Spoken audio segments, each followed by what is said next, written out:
Bicara tentang sel tadi, sel adalah unit terkecil makhluk hidup. Kita manusia tersusun dari banyak sel, dari jutaan sel. Layaknya sebuah bangunan terdiri dari banyaknya batu bata yang tersusun rapi. Sama tubuh kita juga tersusun dari banyaknya sel. Nah, sel ini harus kita rawat, harus kita jaga, jangan sampai dia rusak ataupun mati. Jika terjadi kematian secara massal, maka tubuh kita akan mengalami kematian juga, itu yang disebut dengan meninggal. Nah, lanjut, gabungan dari beberapa sel yang memiliki bentuk dan fungsi yang sama, dia akan bergabung untuk membentuk sebuah jaringan. Lalu gabungan dari jaringan, mereka akan membentuk yang namanya organ.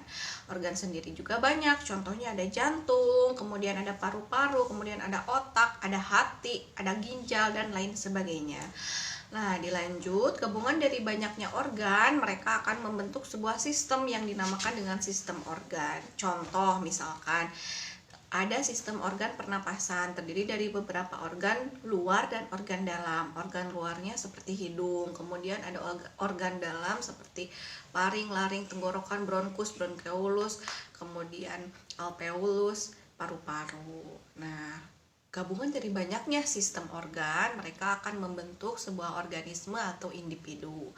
Nah, individu itu adalah makhluk tunggal, misalkan satu ekor gajah, satu batang pohon, satu orang manusia, itu yang dinamakan dengan organisme atau individu.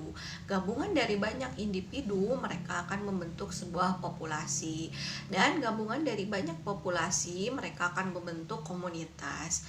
Lalu di dalam komunitas ini akan terjadi sebuah interaksi pada sebuah ekosistem, di mana interaksi tersebut terjadi interaksi antara abiotik dan biotik, antara makhluk tak hidup dengan makhluk hidup.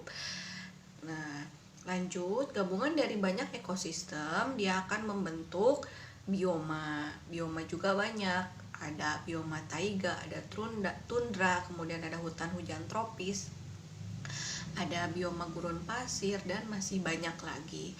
Gabungan dari banyak bioma nanti akan membentuk biosfer. Biosfer itu adalah bumi yang kita tempati, atau planet bumi ini itu disebut dengan biosfer. Nah, saking banyaknya objek kajian biologi, makanya ilmu biologi dicabang-cabang lagi sesuai dengan objek yang akan dikaji, supaya lebih detail dan lebih mendalam.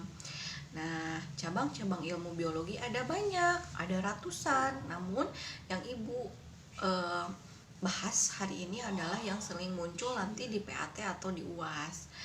Nah, cabang-cabang ilmu biologi itu misalnya contoh ada sitologi, ilmu yang mempelajari tentang sel, kemudian ada histologi, ilmu yang mempelajari tentang jaringan, lalu kemudian ada virologi, ilmu yang mempelajari tentang virus, ada bakteriologi, ilmu yang mempelajari tentang bakteri, kemudian ada botani, ilmu yang mempelajari tentang tumbuhan, ada zoologi, ilmu yang mempelajari tentang hewan, dan masih banyak lagi.